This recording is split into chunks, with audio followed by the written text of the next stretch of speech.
Bismillahirrahmanirrahim. Assalamualaikum warahmatullahi wabarakatuh.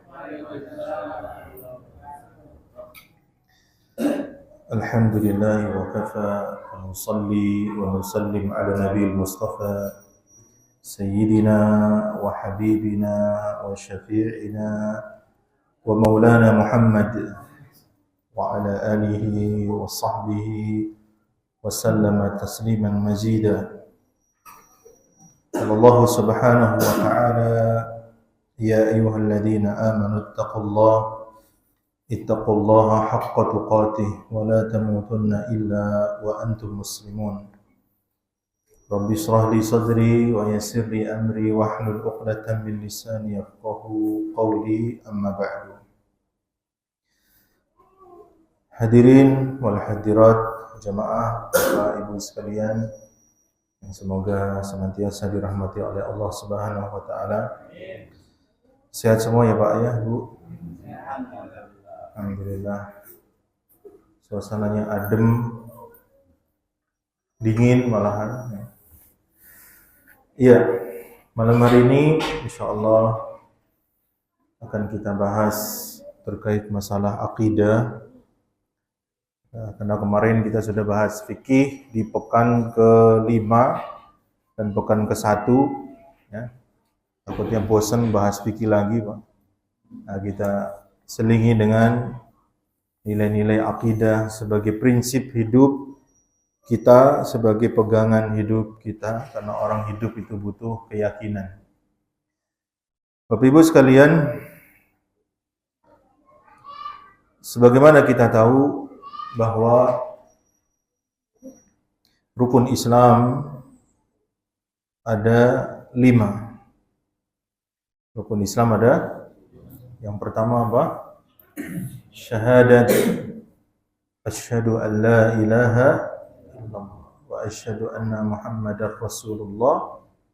Aku bersaksi bahwa tidak ada Tuhan yang berhak diibadahi selain Allah dan bahwa Muhammad adalah utusan Allah. Dengan kalimat yang singkat ini, seorang menjadi muslim. Kalimat yang pendek tetapi bisa menentukan nasib kita di surga atau di neraka. Suatu ketika Rasulullah SAW mendatangi paman beliau yang bernama Abu Thalib, seorang paman yang membantu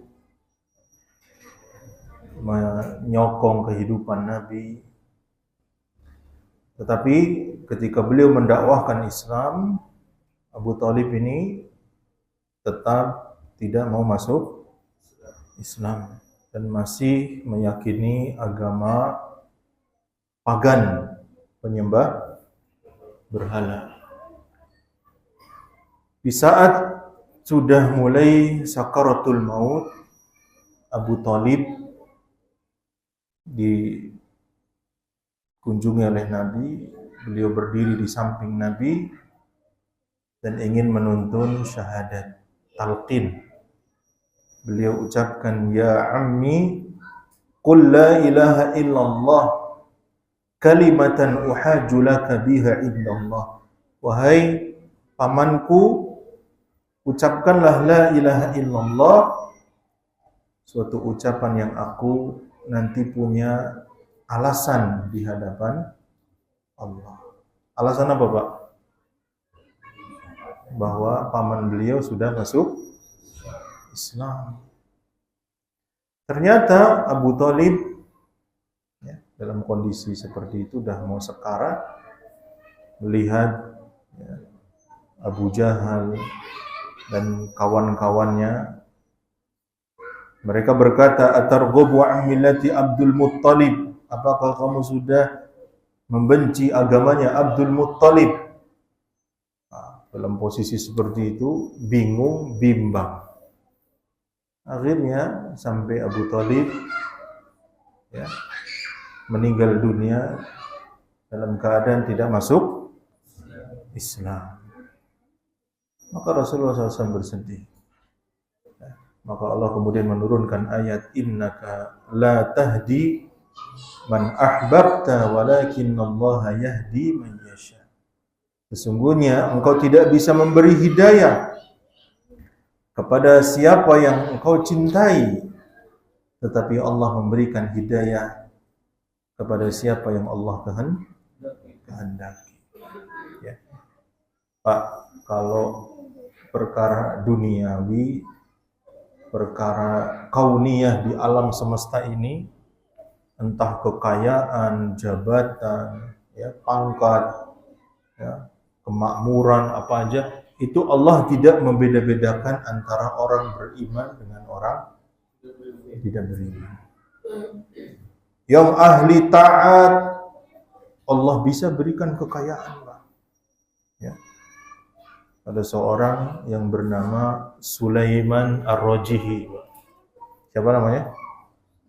Sulaiman Ar-Rajihi, pemilik Bank Ar-Rajihi di Arab. Ya. Kaya orangnya, Pak. Ya, duitnya nggak berseri. Ya, nggak tahu itu gimana cara ngabisinnya. Ya. Tapi beriman, bagus.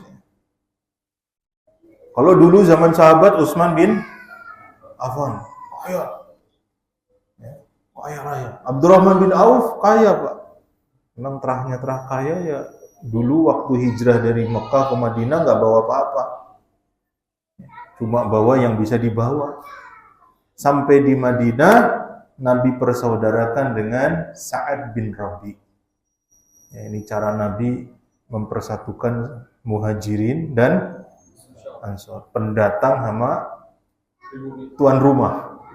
Karena kadang-kadang ada gap antara pendatang dengan orang asli.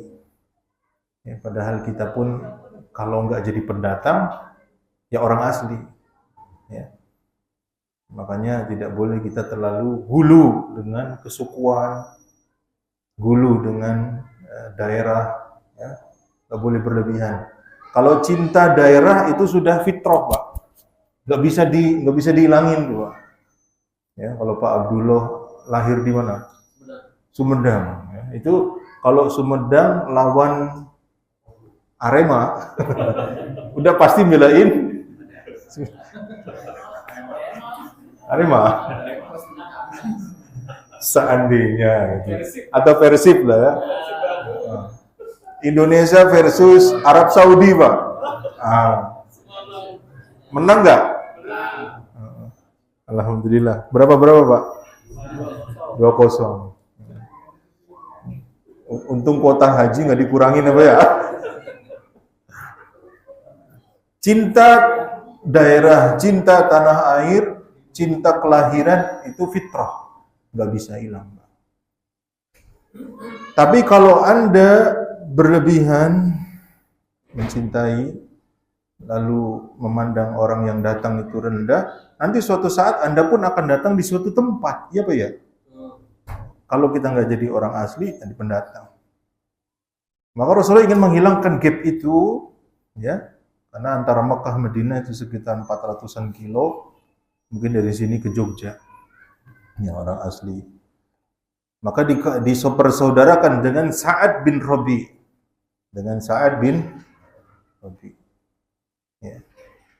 ya Abdurrahman, saya punya kebun kurma.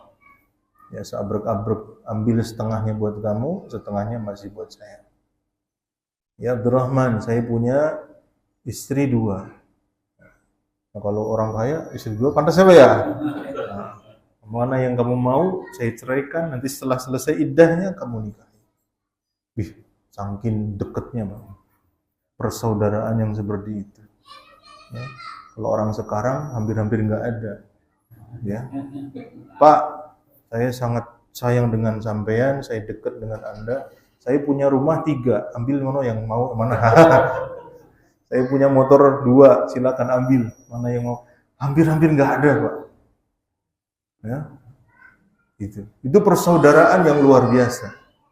Ya, Muhajirin dan Tapi memang Abdurrahman bin Auf bukan orang yang haji mumpung, ya enggak, saya minta ditunjukkan pasar. Akhirnya apa? Ditunjukkan pasar di kota Madinah, berjual beli, berdagang, berniaga, lalu menjadi orang kaya lagi. Nah, kalau kekayaan Allah bisa memberi, Pak. Di Arab Saudi banyak yang kaya. Muslim? Muslim. Di Qatar, Muslim. Uni Emirat Arab, Dubai, ada Burj Khalifa. Ya, yang konon katanya punya beberapa waktu sholat.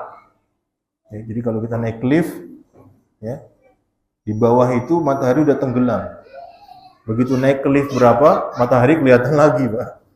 Ya, jadi waktu berbuka puasanya beda. Ya. Ya, itu nanti fikihnya gimana itu? Ya, mungkin enggak, ya paling hanya bedanya satu menit. Ya. Jadi ya, Allahu Akbar naik lift. Ketinggian berapa, matahari belum, karena saking tingginya kan. Ya. Burj Khalifa. Kalau kekayaan Allah berikan kepada Muslim, Allah berikan kepada non-Muslim. Amerika banyak yang kaya, Rusia banyak yang kaya. Ya. Jabatan sama.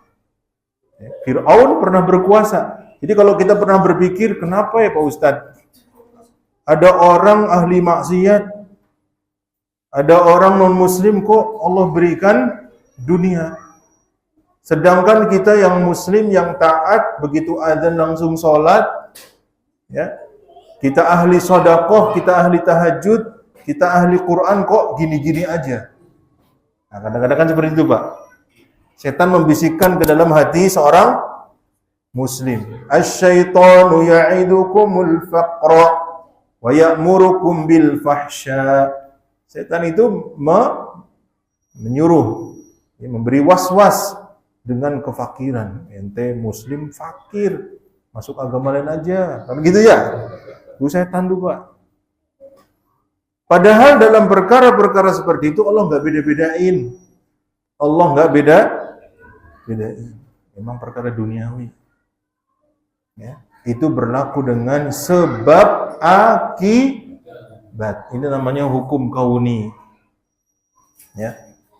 Orang rajin tahajud, naik ke lantai 10, lompat, jatuh nggak, Pak? Jatuh. Bukan karena beriman, ahli tahajud, terus keluar sayapnya.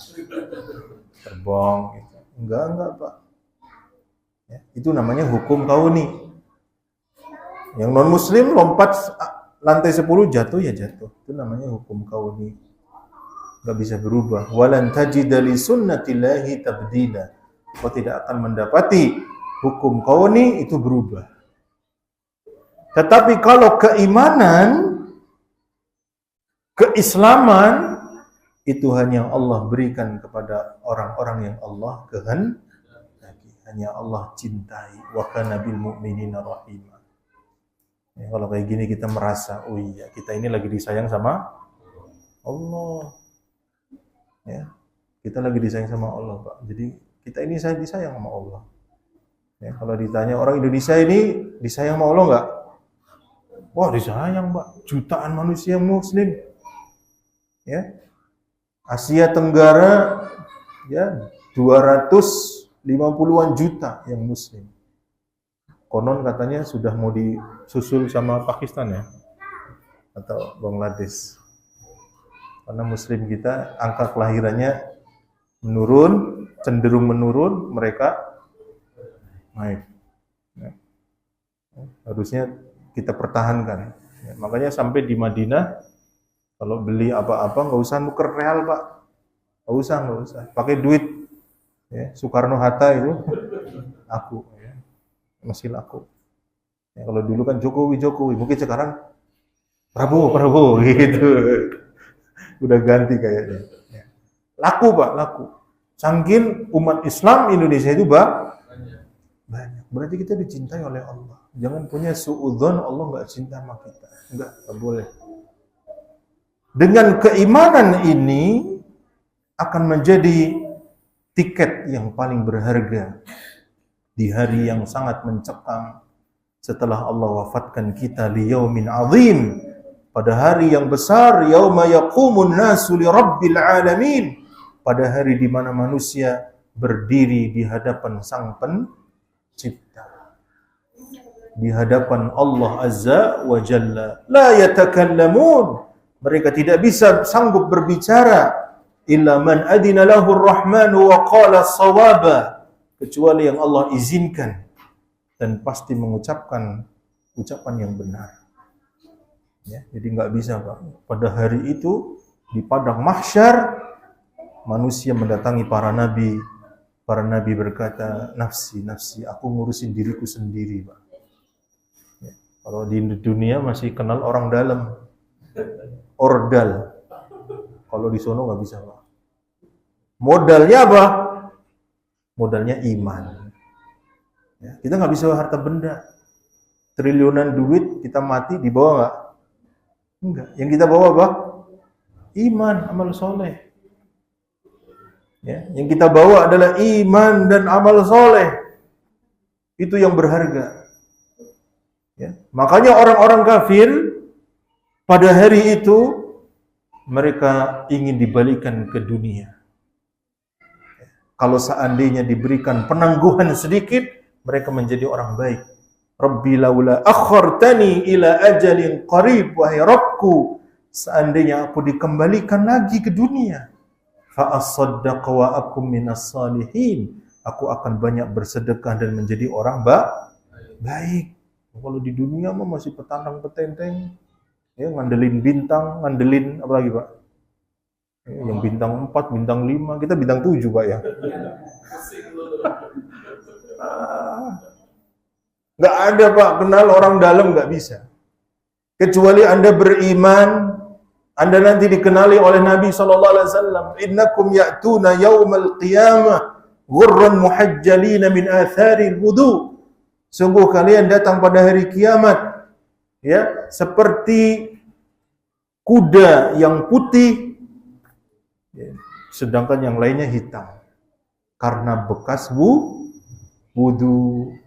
Jadi kayak kunang-kunang, Pak Ustadz, kelap-kelip yang enggak gitu juga.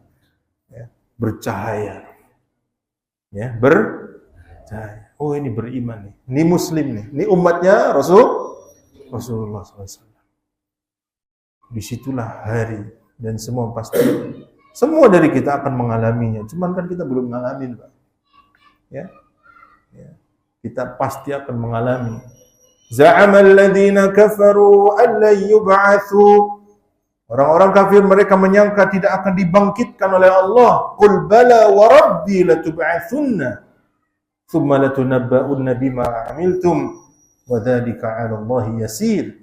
Sungguh kalian akan dibangkitkan dan itu mudah bagi Allah.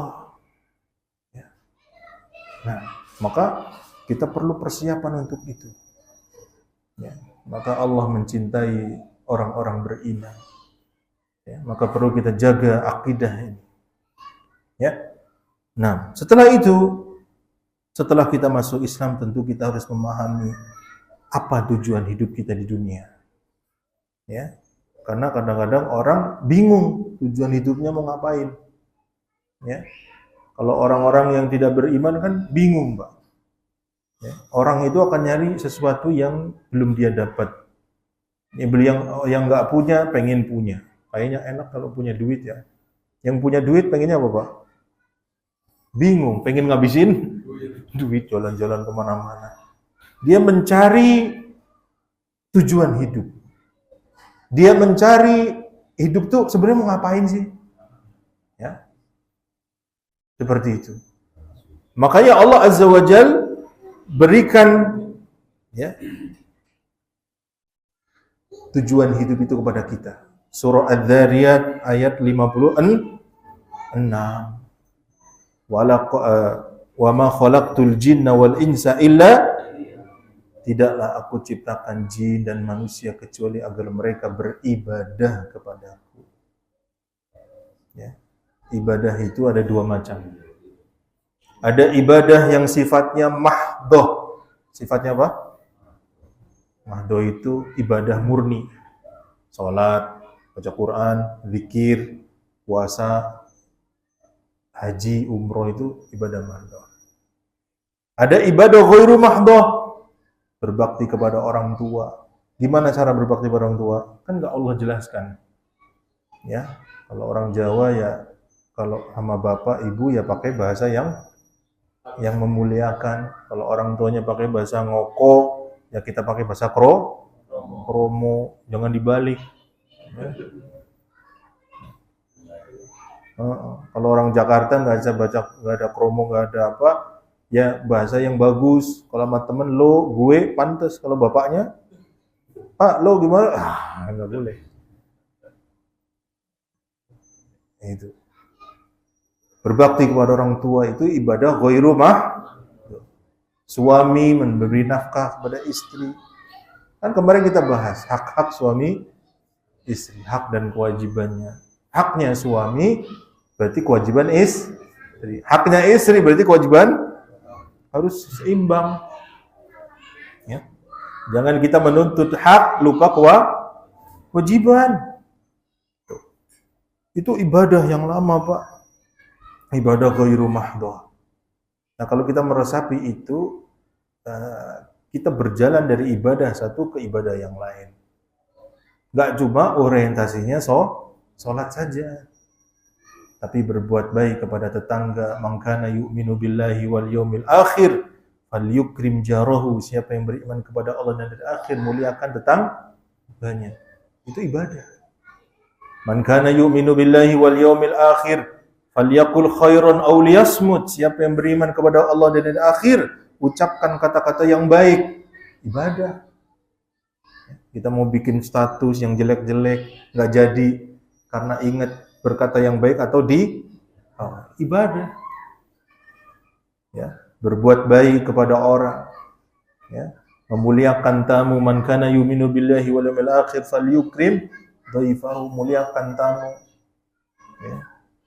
Sampai-sampai Nabi Ibrahim dulu memuliakan tamu.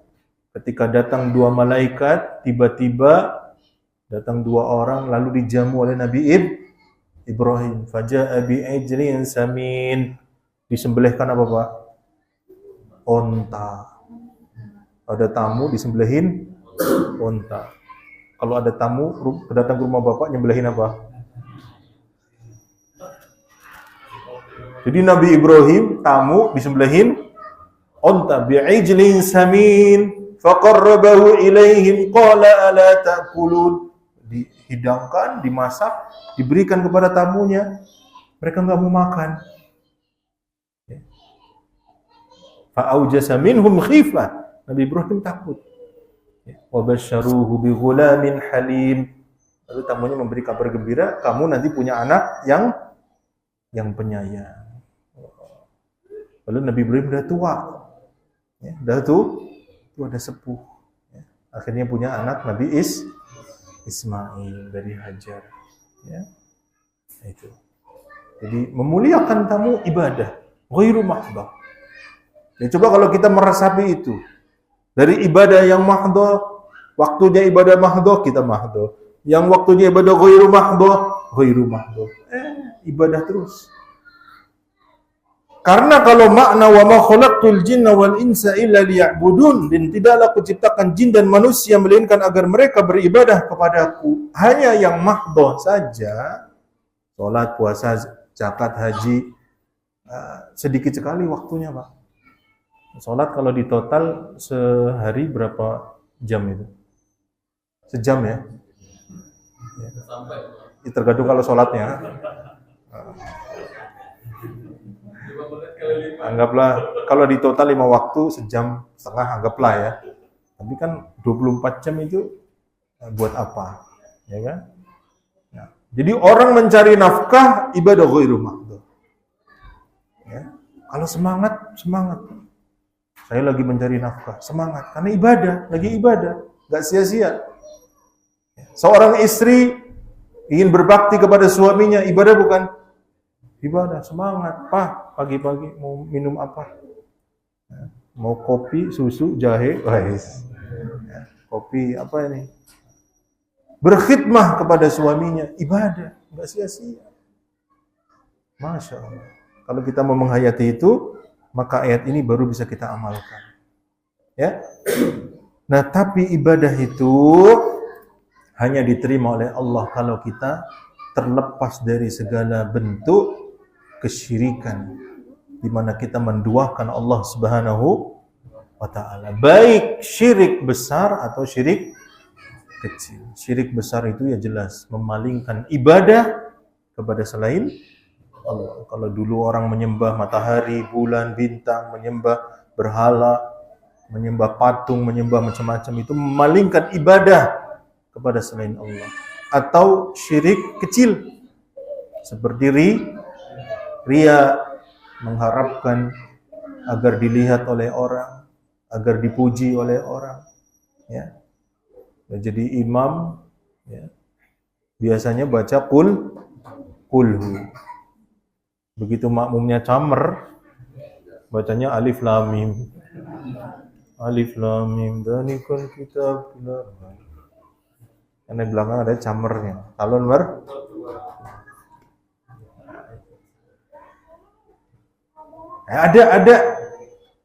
Ada sedikit niat yang keliru. Makanya harus lurus niat kita. Ibadah harus lurus. Inna sholati wa nusuki wa mahyaya wa mamati lillahi rabbil lillah. Sesungguhnya salatku, ibadahku, sembelihanku, ya, hidup dan matiku lillahi rabbil alamin. Hanya untuk Allah, bukan yang lain. Kalau syirik besar itu menghapus seluruh amal, ya, ada orang meninggal dunia melakukan syirik besar, naudzubillah, ya, murtad dari agama, hapus amalannya, Pak. Kayak orang lagi nggarap skripsi, sudah penuh, ngeheng, kena virus, ya, hilang semua datanya, ya, hancur semua. Wa qadimna ma 'amilu min 'amalin faja'alnahu haba'an manthura. Maka kami tampakkan kepada mereka amalan-amalan mereka, lalu kami jadikan seperti debu yang berterbangan, hilang. La in asyrakta la yahbatanna 'amaluk wa la takunanna minal khasirin. Kalau engkau Muhammad berbuat syirik, maka niscaya akan hilang, hapus amalanmu, dan engkau termasuk orang yang rugi. Jadi kalau syirik besar. Kalau syirik kecil, menghapus pahala yang dilakukan syiriknya doang. Enggak menghapus seluruhnya, enggak. Ya. Jadi yang kemarin-kemarin ikhlas enggak hilang tuh, Pak. Ya. Dulu baca Quran ikhlas, ya tetap ada. Sedekah yang ikhlas enggak apa-apa. Ya. Tapi yang dilakukan dengan ria itu yang tidak diterima. Biasanya kalau masih sedekah itu ya paling warna apa, Pak? Ya, biasanya cuma warna masih perjuangan, ya. Patimura, apalagi, Pak? Ya, itu. Tapi hati-hati, duit 20 itu kayak 2000 ya. Jadi, begitu ada camer, keluarin yang Soekarno merdeka. Nah, sedekah yang saat itu di sisi ria tidak Allah terima. Dalam hadis qudsi Allah berfirman, "Ana aghna syuraka ya'ni syirki." Aku tidak butuh dengan sekutu. Man 'amila 'amalan asyraka fihi ma'i ghairi taraktuhu wa syirkah. Siapa yang mengamalkan syirik, ya, pada amalannya aku tinggalkan dia dan syiriknya. Tapi sedekah yang kemarin, yang ikhlas, ya, yang 2.000, 10.000, 50.000, yang kemarin diterima. Ya, itu bedanya syirik besar dan syirik kecil. Kalau syirik besar itu langsung hilang semua, kehapus semua, kedelete semua.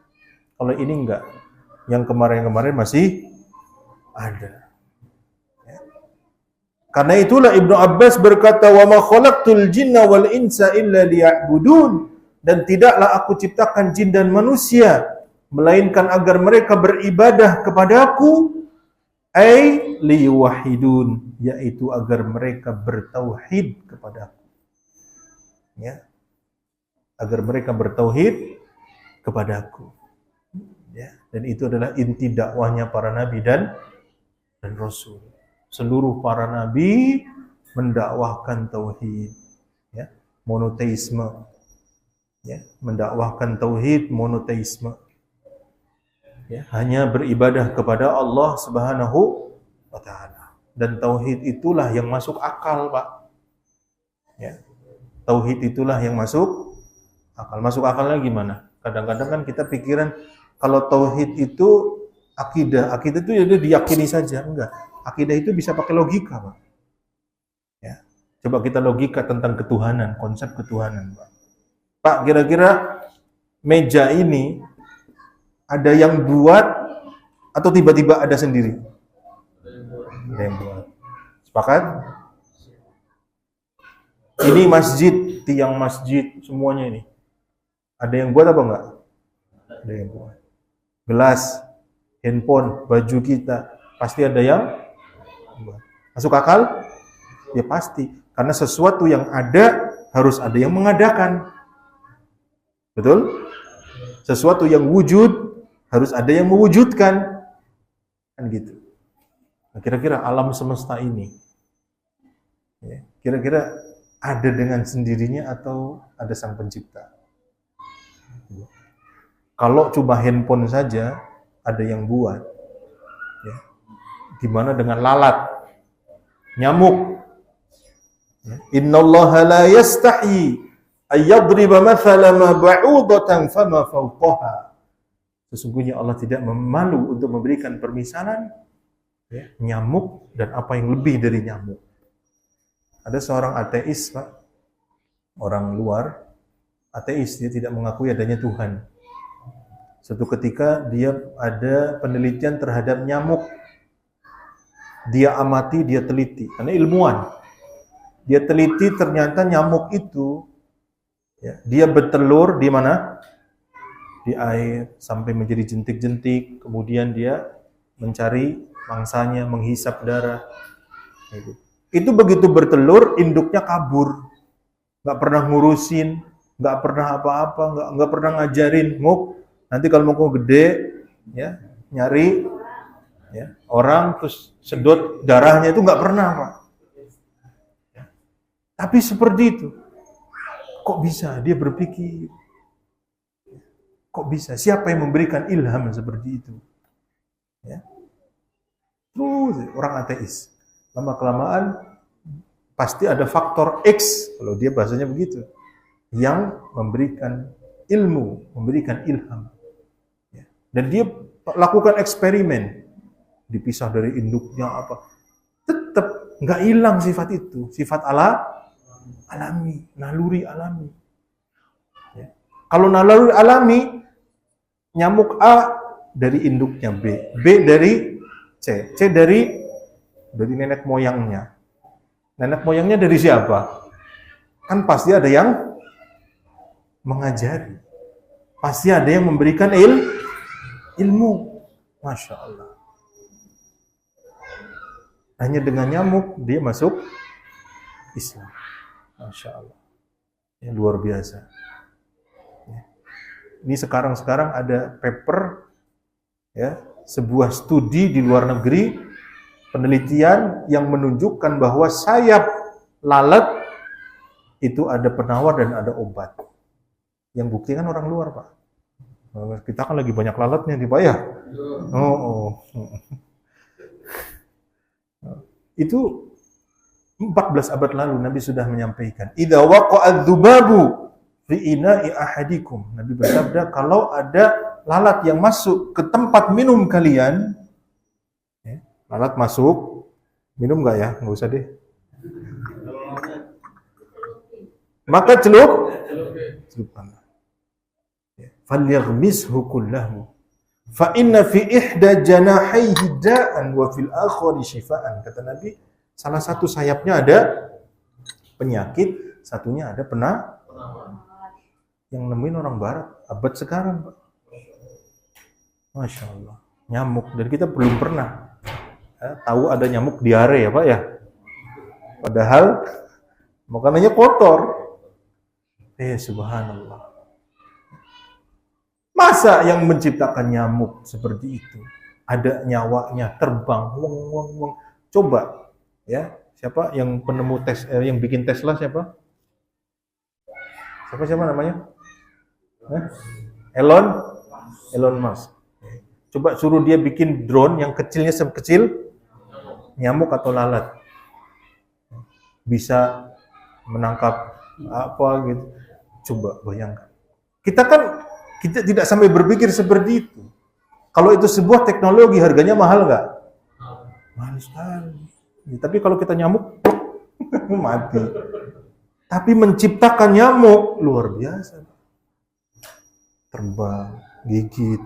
Ya. Dan nyamuk itu, Pak, punya alat anestesi. Begitu plek, gigit, nusuk, itu nggak kesakitan kita.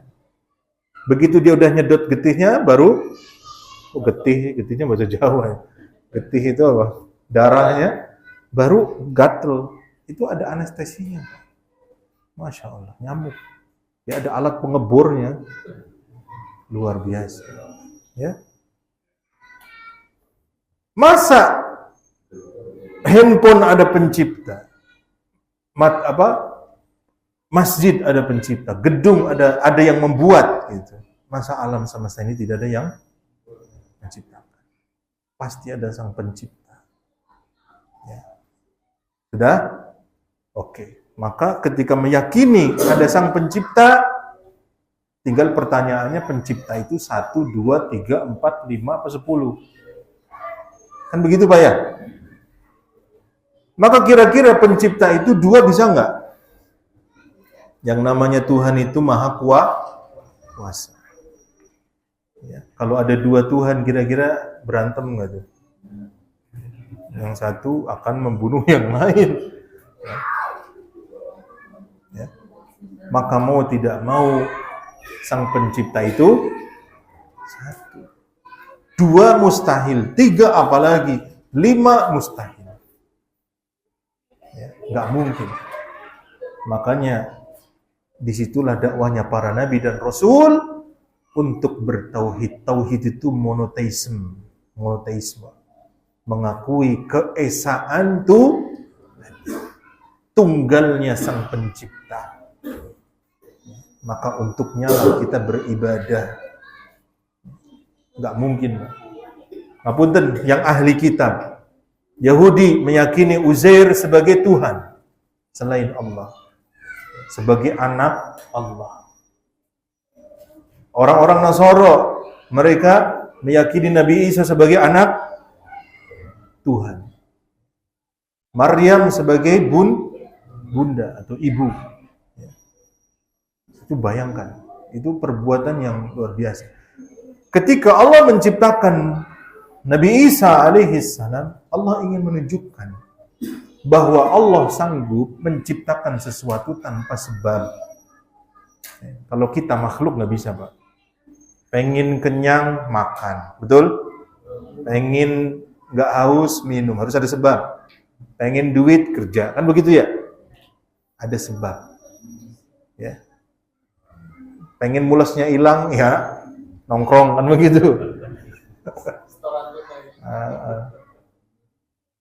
Tapi Allah sanggup menciptakan tanpa sebab. Tidak harus bertemu antara sel sperma dengan sel ovum. Walinaj'alahu ayatan linnasi wa rahmatan minna wa kana amrun maqdiyya. Untuk menjadi tanda-tanda kebesaran Allah dan rahmat dari kami, dan itu adalah perkara yang sudah ditakdirkan. Dan sebelum Nabi Isa lahir, Tuhannya mana? Kalau Nabi Isa sebegitu, ketika Nabi Isa menebus dosa, katanya kan itu Tuhan menjelma dalam bentuk manusia, menebus dosa manusia. Terus menebusnya ke siapa? Pertanyaan itu akan muncul terus. Ya, kalau menebus dosa, ya kepada manusia, kenapa harus ditebus? Kenapa nggak harus langsung diampuni saja? Nggak perlu pakai acara tebusan. Kalau Maha Pengampun kan langsung kenapa harus ada tebusan?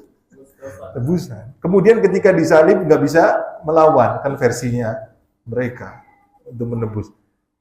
Gimana Tuhan tidak bisa melawan? Kemudian mati di tiang salib. Akhirnya kan bertanya-tanya terus.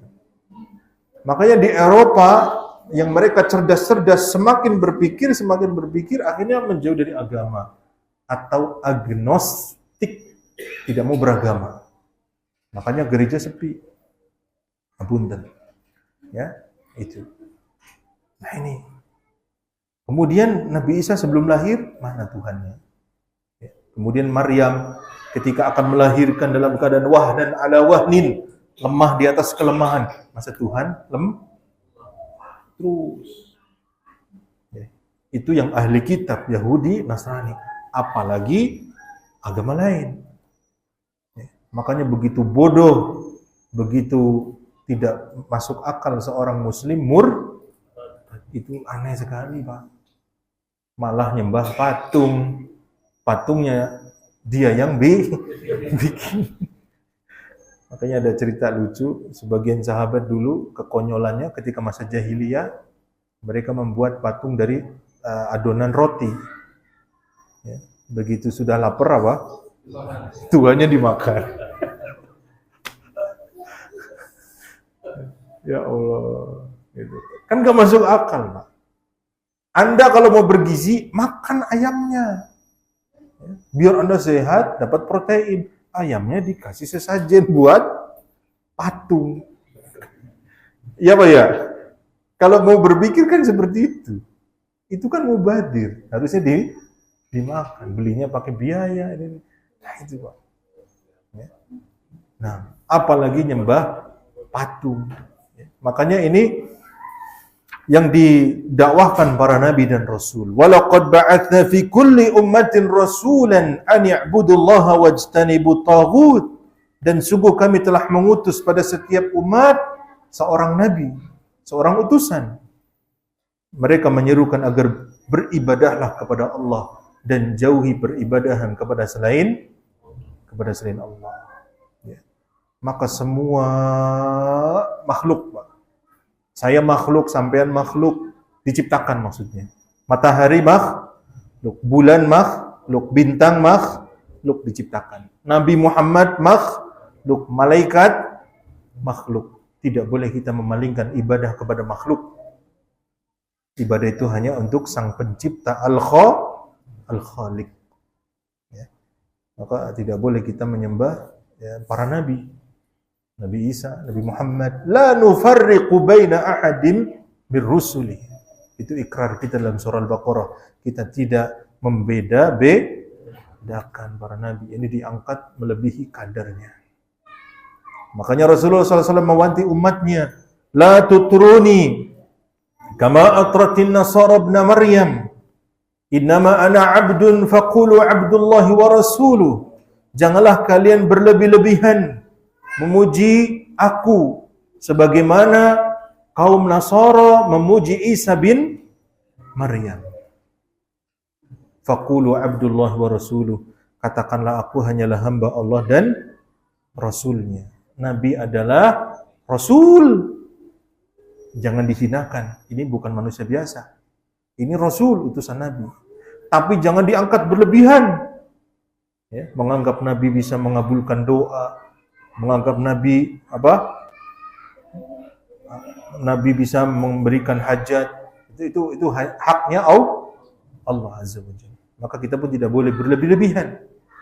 Maka Nabi melarang memuji Nabi melebihi kadarnya. Ya. Dan kalau kita punya akidah yang ini bersih dari segala noda kesyirikan, maka insya Allah kita akan masuk surga, ya, dan pasti masuk surga. Sebagaimana hadis Muadz bin Jabal radhiyallahu an, beliau berkata, kuntu radifan Nabi ala himarin. Aku pernah membonceng Nabi di atas keledai. Faqala li ya Muadz. Ya, jadi Rasulullah bawa keledai, di belakangnya siapa? Muadz bin Jabal. Kalau ada Pak Presiden, yang nyopir siapa kira-kira? Ajudannya kan? Ajudannya. Yang naik ya Presiden. Kalau ini enggak, yang nyopirin Nabi. Yang numpak Mu'adz. Apa hikmahnya, Pak? Hikmahnya apa? Rasulullah itu orang yang rendah hati. Kalau bukan orang besar, enak aja ente naik. Saya di belakang. Rasulullah itu rendah hati, Pak. Hal-hal yang seperti itu biasa. Dan itu bukan kehinaan. Bukan kehinaan. Rasulullah memberikan susu kepada tamu. Bukan kehinaan. Ya. Nah, Mu'adz membonceng Nabi di tengah perjalanan berdua naik keledai. Itu bayangkan ya, ngobrol. Nabi berkata kepada Mu'adz, "Ya Mu'adz, atadri ma haqqullahi 'alal ibad?" Wahai Mu'adz, tahukah kamu hak Allah dari para hambanya? Wa ma haqqul ibadi 'ala Allah, dan hak Allah, hak hamba dari Allah. Dari hak Allah dari hambanya, hak hamba dari Allah. Mu'adz berkata, "Qultu Allah wa rasuluhu a'lam." Allah dan Rasulnya yang lebih mengetahui. Jadi kalau kita perkara agama nggak tahu, wallahu a'lam, dia tanya yang tahu. Qala, Nabi menjawab, "Haqqullahi 'ala al-ibad." Hak Allah dari hambanya. Hak Allah dari hambanya. An ya'buduhu wa la yusyriku bihi syai'a. Agar mereka beribadah kepadanya dan tidak menyekutukan dengan sesuatu apapun. Wa haqqul ibadi 'ala Allah, dan hak hamba dari Allah, alla yu'adziba man la yusyriku bihi syai'a. Allah tidak akan mengazab hambanya yang tidak menyekutukan Allah. Qultu ya Rasulullah, wahai Rasulullah, afala ubasyiru bihin nas? Apakah ini aku kabarkan kepada manusia? Nabi menjawab, la tubasyirhum fayattakilu. Tidak usah kamu kabarkan, niscaya mereka akan berpangku tangan. Jadi apa, Pak? Kalau orang tauhidnya lurus, syahadatnya bagus, maka dia pasti masuk surga, dan bahkan ada janji besar dari Allah, Allah akan mengampuni hambanya yang tidak menyekutukan Allah. Alla yu'adziba man la yusyriku bihi syai'a. Udah kan belum sih? Allah tidak akan mengazab hambanya selama hambanya tidak berbuat syirik. Karena ada dosa yang paling dosa, syirik. Ada dosa di bawah syirik. Apa? Dosa-dosa besar yang ada ancamannya di dunia atau di akhirat, atau ada hukumannya di dunia. Potong tangan, rajam, cambuk. Nah, kalau di Aceh, Pak Amir ya, ada cambuk. Ya. Nah, itu namanya dosa besar. Contohnya apa? Minum minuman keras, miras. Minum topi dicampur sama spiritus. Mati dalam keadaan overdosis. Tapi tauhidnya lurus. Kira-kira masuk surga enggak? Masuk surga. Dan dia punya tiket besar, Allah mengampuni. Masya Allah, ini luar biasa, Pak. Judi on. Orang dulu, Pak, judi ngumpet-ngumpet. Orang dulu judi ngumpet-ngumpet, Pak. Takut digerebek. Ya, apalagi judi ayam. Wow, begitu dengar suara petasan kabur, Pak. Dikira tembakan. Tuh, ada ambulan lewat dikira polisi. Orang dulu judi hati-hati, Pak. Nah, sekarang enggak. Judi pakai handphone. Di rumah, aman. Bahaya itu. Ya, makanya hati-hati. Bahkan di masjid pun orang sekarang bisa judi. Karena handphonenya di saku dia. Ya, hati-hati ini, bahaya. Canduan. Ini dosa. Dosa pencurian. Ya, dosa macam-macam. Penipuan. Waduh, banyak. Ya. Ini kabar gembira. Tentu kita tidak boleh meremehkan. Makanya Mu'adz tanya.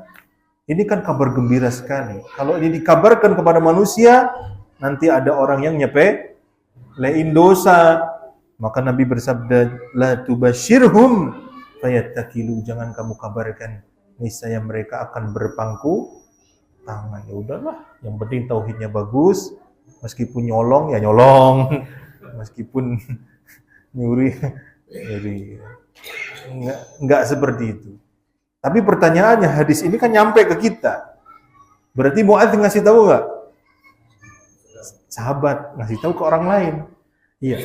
Jadi ketika usia sepuh, Mu'adz itu takut dosa.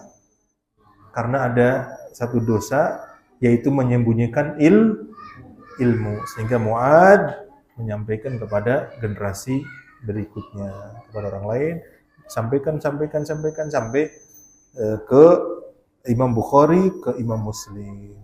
Ya. Nah, udah adzan ya? Ya. Adzan dulu. Wassallallahu ala nabiyina Muhammad wa ala alihi washabbihi ajmain. Ya, silakan.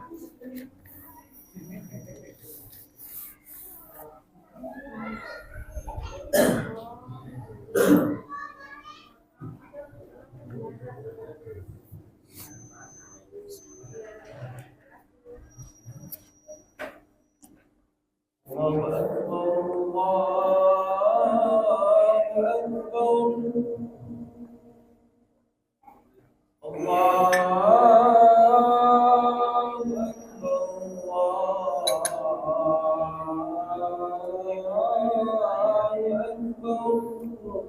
Asyhadu an la ilaha illallah.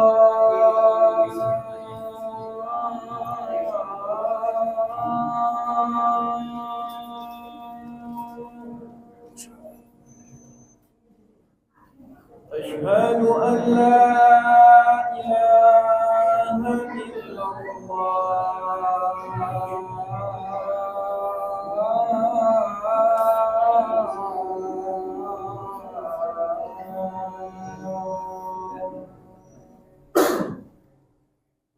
أشهد أن محمدا رسول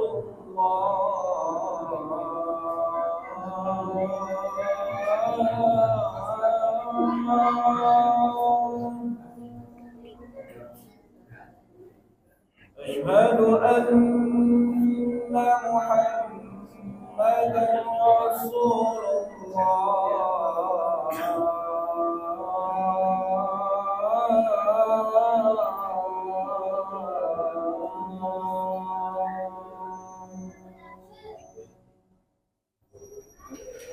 حي على الصلاة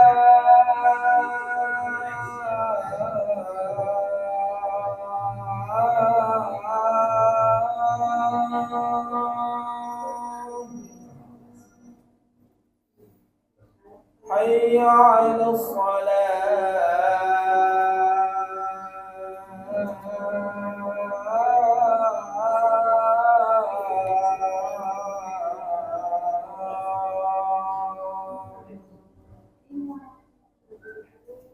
حي على الفلاح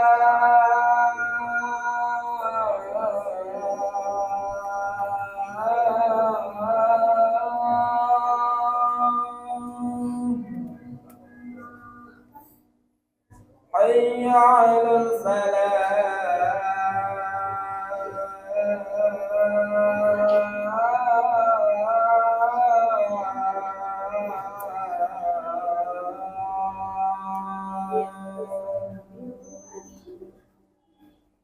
الله أكبر الله أكبر لا إله إلا الله.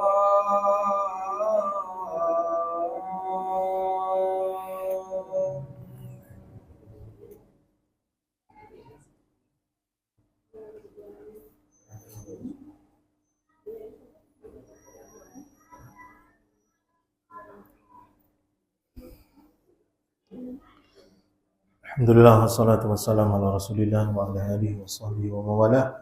Wala haula wala quwwata illa billah. Amma ba'd. Ya. Itu terkait dengan keutamaan tauhid, dan tauhid itu masuk logika. Hakikat kehidupan kita adalah ibadah mahdhah, ghairu mahdhah. Kita berpindah dari satu ibadah ke ibadah lain, ya, dan Allah menerima ibadah dengan tauhid yang benar. Allah mengampuni dosa hambanya selama tidak menyekutukan Allah Subhanahu wa ta'ala. Ya, barangkali ada pertanyaan, silakan. Monggo. Ya, silakan. Waalaikumsalam warahmatullahi wabarakatuh.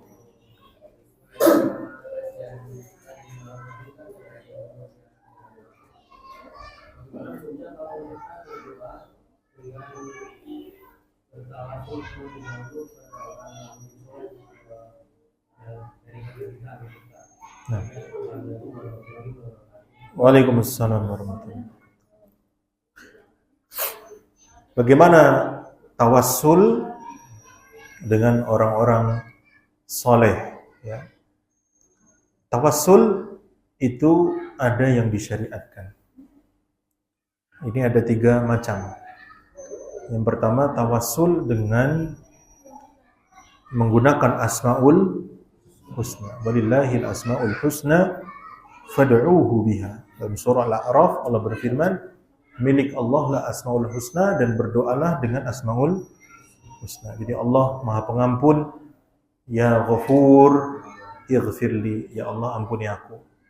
Yang Maha Pengampun, wahai yang Maha Pengampun, ampuni aku. Yang Maha Pengasih, kasihanilah aku. Nah itu. Jadi menggunakan asmaul Allahumma, ya Allah. Jadi menyebut nama Allah. Yang kedua adalah bertawassul dengan amal soleh. Bertawassul dengan amal soleh. Dan Nabi sudah memberikan kisah Bani Israel, ada 3 orang yang terjebak di dalam goa. Ya. 3 orang itu terjebak di dalam goa, lalu kemudian mereka bertawassul dengan amal soleh. Ya, mereka sedang bersembunyi di goa, lalu ada batu nutup pintu goa itu sehingga mereka tidak bisa keluar. Nggak ada makanan, nggak ada apa-apa. Kira-kira mati nggak kira-kira, Pak? Ya, takut mati. Akhirnya seorang dari mereka bertawassul dengan amal soleh. Ya Allah, dulu saya memerah susu ya, untuk orang tuaku, untuk anak-anakku, tapi saya berikan kepada orang tuaku dalam rangka berbakti. Ternyata orang tuaku udah tidur. Saya tungguin sampai bangun, padahal anak-anakku minta susu itu. Enggak, tetap buat orang tuanya.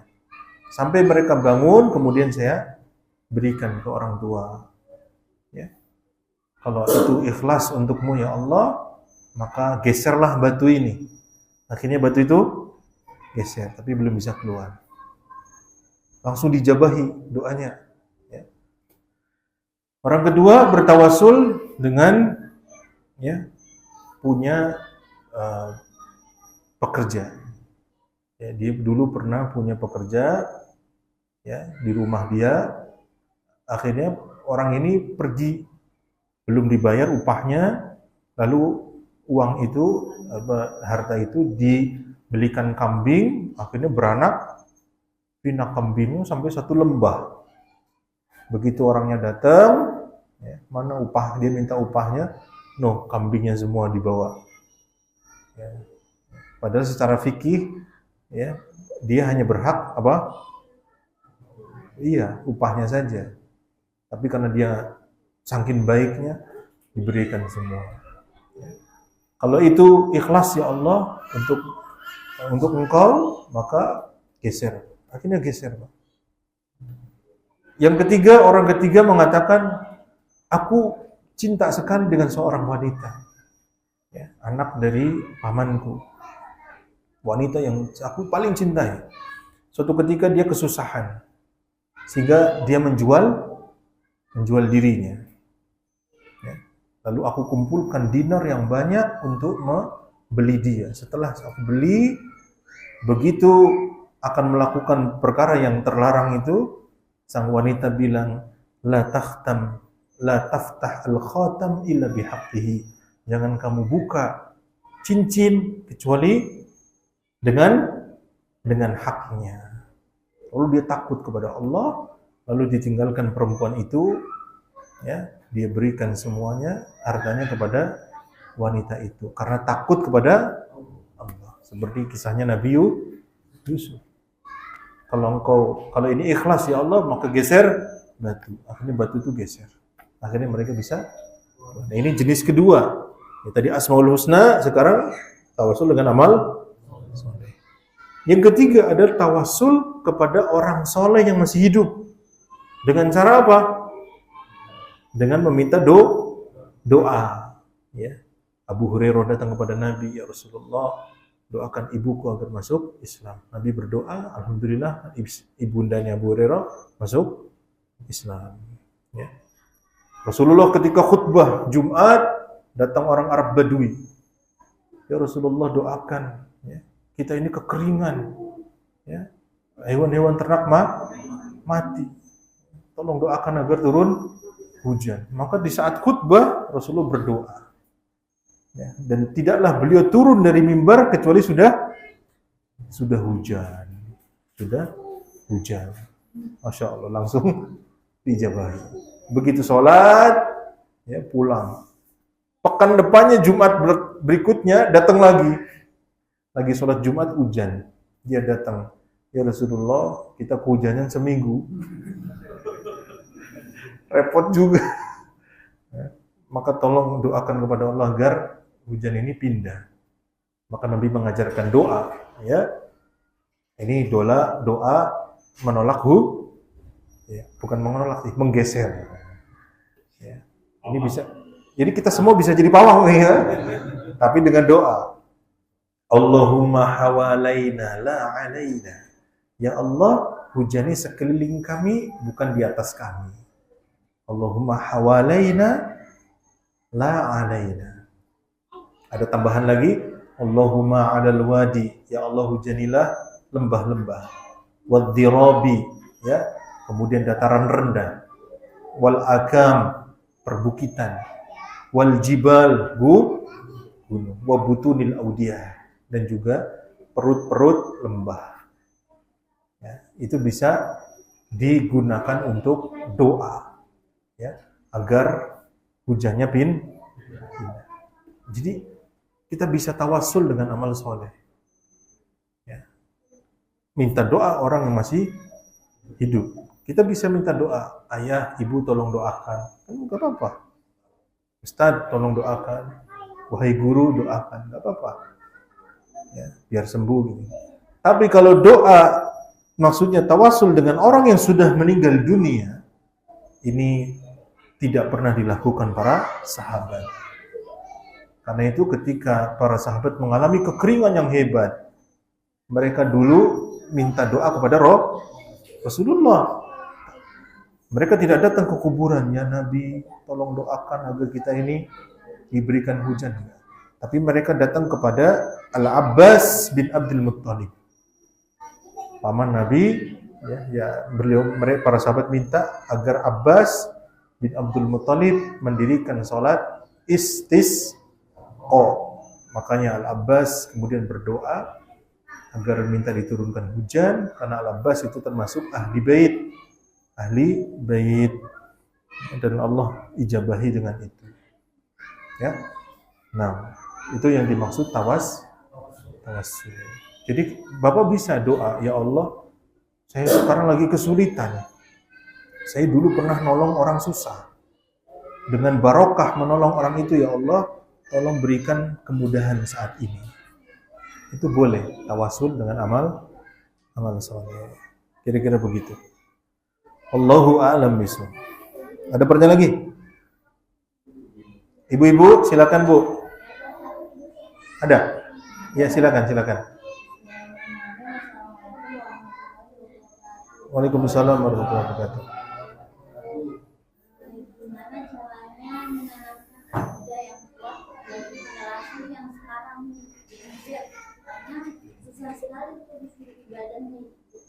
Terus membanding-bandingkan dengan yang lain nggak pakai sholat, Nah, bagaimana caranya? Bagaimana caranya menanamkan akidah kepada Gen Z agar rajin ibadah, menanamkan nilai tauhid agar mereka baik dalam ibadah. Maka kita katakan bahwa caranya itu yang namanya tauhid harus terus-menerus ditanamkan, diulang-ulang dan diajarkan berulang-ulang. Ya.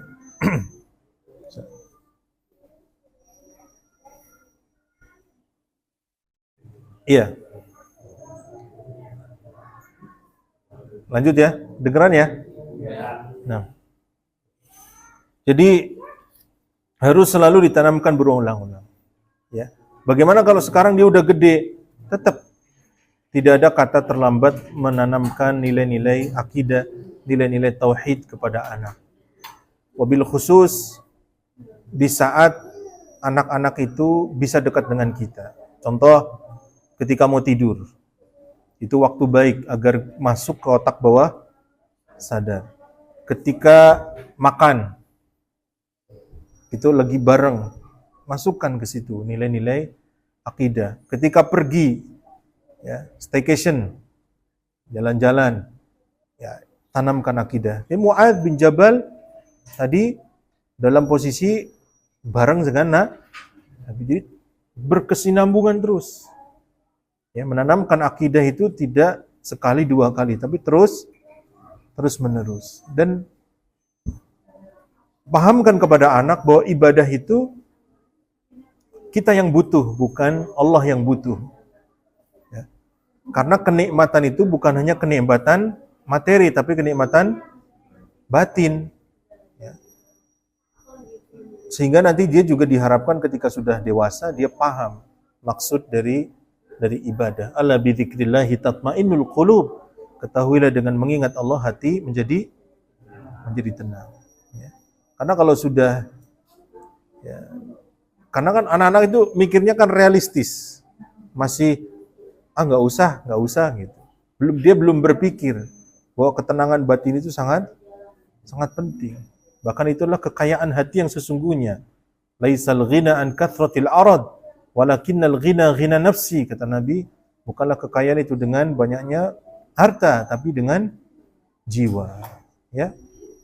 Allahu a'lam bishawab. Ya, karena waktunya sudah habis, kita cukupkan. Wassalamualaikum